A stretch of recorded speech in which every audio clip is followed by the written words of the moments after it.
हिंगोली जिल्ह्यातील प्रसिद्ध अस्थिरोग तज्ज्ञ आणि सामाजिक कार्यकर्ते डॉक्टर रमेश म्हस्के नाईक यांनी आज मुंबई येथे उद्धव ठाकरे यांच्या मातोश्री निवासस्थानी शिवबंधन बांधून उद्धव बाळासाहेब ठाकरे शिवसेनेत प्रवेश घेतलाय।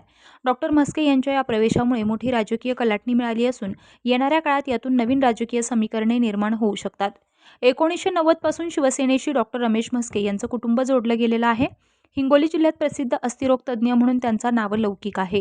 त्याचबरोबर कळमनुरीत निर्णायक असणाऱ्या आणि बहुतांश शिवसेनेशी निगडीत असलेल्या हटकर समाजातून ते येत असल्यामुळे त्यांच्या प्रवेशाकडे सर्वच राजकीय धुरीणींचं लक्ष लागलं होतं। अत्यंत शांत आणि संयमी व्यक्तिमत्व म्हणून डॉक्टर रमेश म्हस्के हे सर्वदूर परिचित आहेत। त्याचबरोबर त्यांनी आपल्या वैद्यकीय सेवेच्या माध्यमातून आजपर्यंत अनेक गोरगरीब आणि गरजू लोकांची सेवा केली आहे। एवढंच नव्हे तर अनेक गरजू तरुणांना देखील त्यांनी व्यवसायात हातभार लावलेला आहे। शिवाय शिवसेनेच्या जुन्या सैनिकांमध्ये त्यांचा चांगला संपर्क आहे। त्यामुळे विधानसभा निवडणुकीच्या पार्श्वभूमीवर त्यांचा उद्धव बाळासाहेब ठाकरे शिवसेनेत झालेला प्रवेश हा नवीन राजकीय समीकरणे घडवणारा ठरू शकतो। त्यांचा असलेला जनसंपर्क आणि त्यांच्या व्यक्तिमत्वाची छाप यामुळे आगामी काळात उद्धव बाळासाहेब ठाकरे शिवसेनेतून ते कळमनुरी विधानसभेसाठी प्रबळ दावेदार देखील ठरू शकतात। त्यांच्या आजच्या प्रवेशाच्या वेळी पक्षप्रमुख उद्धव ठाकरे यांनी शिवबंधन बांधून त्यांना पक्षात प्रवेश दिलाय।